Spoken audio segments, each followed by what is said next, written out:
सुना झाल्या साहेबिनी सांगतात ज्ञानाच्या गोष्टी. अरे पोरग झालं साहेब अन सुना झाल्या साहेबिनी सांगतात ज्ञानाच्या गोष्टी.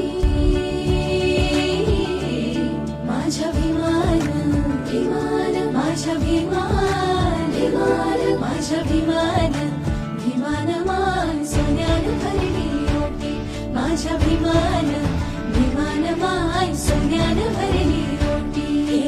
असाच घास दिला भीमान झकास वाटी वाटी. असाच घास दिला भीमान